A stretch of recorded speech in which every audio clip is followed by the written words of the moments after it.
હવે શરદ ઋતુ. તો શરદ ઋતુમાં શું કીધું છે?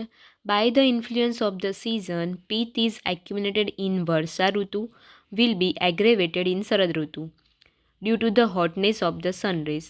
એટલે શું કહે છે કે જે વર્ષા ઋતુમાં પિત્ત થોડો વધવાનો ચાલુ થયો હોય છે એ હવે શરદ ઋતુમાં એકદમ વધી જશે, કારણ કે હોટનેસ ઓફ ધ સનરેઝ, ત્યાં ગરમી એવી હશે એટલા માટે.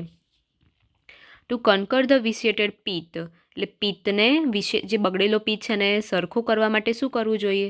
તો કે તિક્ત ધ્રુતપાન, પછી વિરેચન કર્મ, રક્ત મોક્ષણ આર એડવાઇસ. આ 3 વસ્તુ કરવી જોઈએ વિશિએટેડ કફને દૂર કરવા માટે. બીજું શું કીધું? હવે એનો પથ્ય આહાર એટલે કે શું ખાવું જોઈએ? ફૂડ સબસ્ટેન્સ કન્ટેનિંગ તિક્ત મધુર કસાય રસ એન્ડ ઓલ્સો લઘુ ગુણ દ્રવ્ય are to be taken in this season. એટલે આ 3 રસવાળું અને લઘુ દ્રવ્યવાળું ખાવું જોઈએ. સાલી ધાન્ય, મગ, સીતા, પછી ધાત્રી આમલકી, પટોલા, હની, જાંગલ માંસરસ are good for those who are in hungry. એટલે આટલી વસ્તુ ખાવી જોઈએ એ આપી છે. પછી શરદ ઋતુમાં પૂછે છે હંસોદક કઈ ઋતુમાં આવે છે? તો શરદ ઋતુમાં, એ યાદ રાખવાનું. તો હંસોદક એટલે શું? તો the water is expose to the heat of the sun during the day time. એટલે પાણી લીધું છે, એને આખા દિવસ સૂરજની ગરમીમાં તપાવવાનું છે. And to the cool rays of the moon during night. અને એ જ પાણીને પછી આખી રાત બી રાખી જ મૂકવાનું. હવે સવારે આખો દિવસ સૂરજની ગરમીમાં તપાયું, હવે આખી રાત એને એ ઠંડુ થવા દેવાનું. It is also purify by time it detoxificated by Agastya nakshatra. એટલે અગત્ય નક્ષત્રથી એ પ્યોરિફાઈડ થઈ ગયું કહેવાય. એટલે શું? આવું જે પાણી છે એને હંસોદક કહેવાય. સવારે આ સૂરજની ગરમીમાં એ આખું તપાવવાનું અને સાંજના ચંદ્રના ઠંડકમાં ઠંડુ પાણી અગત્ય નક્ષત્રની હાજરીમાં એ ડિટોક્સિફાઈડ થઈ જાય. This is known as Hansodak. Which is spotlessly clear and it is beneficial as nectar. એટલે એકદમ આ ક્લિયર પાણી હશે અને આને અમૃત કીધું છે. Such water does not provoke kapha as well as vata. એટલે અમુક પાણીમાં આવું નથી હોતું કે કફની જોડે વાત બી આપણે નાશ થઈ જાય, એમ ક્લિયર નથી હોતું. તો આ એક બતાવ્યું છે, એ યાદ રાખવાનું છે સંશોધક શરદ ઋતુનું. હવે આમાં પથ્ય વિહાર એટલે કે આપણે આ ઋતુમાં શું કરવું જોઈએ, કઈ એક્ટિવિટી કરવી જોઈએ?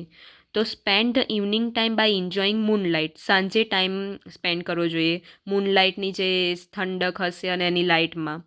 સીટેડ ઓન ધ રેડિયન્ટ ટેરેસ પર બેસીને. After decorating and besmeared the body with net dress flower and pearl garlands with the paste of the chandan and ushir kapur. આ વિહાર થઈ ગયો પથ્ય, એનો આહાર થઈ ગયો. હવે અપથ્ય આહાર અને વિહાર શું છે કે કઈ વસ્તુ ના ખાવી જોઈએ, કઈ કામ ના કરવું જોઈએ, એ અપથ્ય કહેવાય. તો કે આપણે શું અવોઇડ કરવાનું છે? તો કે એક્સપોઝર ડ્યુ એન્ડ મિસ્ટ. એટલે જે આનાથી આપણે ડ્યુ અને મસ્ટ એટલે જે ધૂળ ને એવું બધું હોય છે એના કોન્ટેક્ટમાં નથી આવવાનું. ટેકિંગ આલ્કલાઇન સબસ્ટેન્સ એટલે આલ્કલાઇન સબસ્ટેન્સ નથી લેવાની. એક્સેસિવ ઇટિંગ ઓફ કર્ડ, બહુ દહીં નથી ખાવાનું વધારે પ્રમાણમાં. ઓઇલ્સ એન્ડ ફેટ એક્સપોઝિંગ ટુ સનલાઇટમાં બહુ નહીં આવવાનું. Intake of strong alcoholic drinks એટલે સ્ટ્રોંગ આલ્કોહોલિક ડ્રિંક નહીં કરવાના. ડે ટાઈમમાં સૂવાનું નહીં, બહુ ઠંડામાં નહીં રહેવાનું. Coming from east direction or blowing towards the face should be avoided during sharad ritu. એટલે શરદ ઋતુમાં આટલું અવોઇડ કરવાનું. આ થઈ શરદ ઋતુ. હવે બીજો ટોપિક છે ઋતુ હરિતકી. ઋતુ હરિતકી એટલે શું? કે haritaki should be taken along with the following substance in different season to obtain rasayana effect.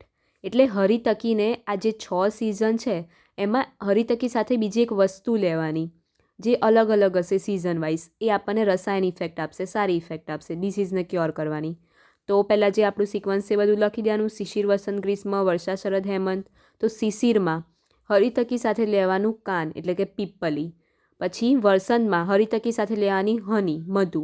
ગ્રીષ્મમાં jaggery, ગોળ. પછી વર્ષામાં શું લેવાનું છે કે રોક સેટ, પેલું સેંધવ નમક આવે છે એ. પછી શરદમાં હરિતકી સાથે લેવાનું શર્કરા, સુગર. હેમંતમાં લેવાનું છે સૂંઠી. આ થઈ ઋતુ હરિતકી. આ યાદ રાખવાનું છે, એમસીક્યુમાં આવી શકે. પછી છે ઋતુસંધિ. હવે ઋતુસંધિ એટલે શું? The last and first 7 days of preceding and following two season together can be called ritusandhi. એટલે 2 સિઝન છે, જેમ કે શિશિર છે. હવે શિશિર ઋતુના છેલ્લા જે 7 દિવસ હશે અને વસંતના સ્ટાર્ટિંગના જે 7 દિવસ હશે, આટલા જે 14 દિવસ થયા એને ઋતુસંધિ કહેવાય. જે સિઝન પતવા આવે છે એના છેલ્લા 7 દિવસ અને જે સિઝન હવે આવશે એના સ્ટાર્ટિંગના 7 દિવસ, આ બંનેના જે 14 દિવસ થયા એ ઋતુસંધિ કહેવાય. અને આનું જે છે એ જોઈ લેવાનું કે આમાં આપ્યું છે એ મેં ઋતુના છે ને સ્ટાર્ટિંગમાં લખ્યું જ છે, ખાલી આમાં રસ અલગ હશે. પેલામાં આપણે જે રસની સિક્વન્સ હતી ને એ આમાં થોડી અલગ હશે. અને બીજું ઋતુસંધિમાં શું કીધું છે કે જે ઋતુ ચાલે છે એના છેલ્લા 7 દિવસમાં આપણે હવે ધીમે ધીમે એનું ફૂડ અને જે વિહાર છે એ છોડતું જવાનું, ને આગળ જે ઋતુ આવે છે 7 દિવસ વાળી એમાં એનો જે ફૂડ અને વિહાર છે એને થોડું એડોપ્ટ કરતું જવાનું, એટલે આપણને ડિઝીઝ થવાના ચાન્સ ઓછા રહે. એટલે ઋતુસંધિ આ 14 દિવસનો કાળ થયો. જે ઋતુ ચાલે છે એના છેલ્લા 7 દિવસ અને જે આવશે એના સ્ટાર્ટિંગના 7 દિવસ.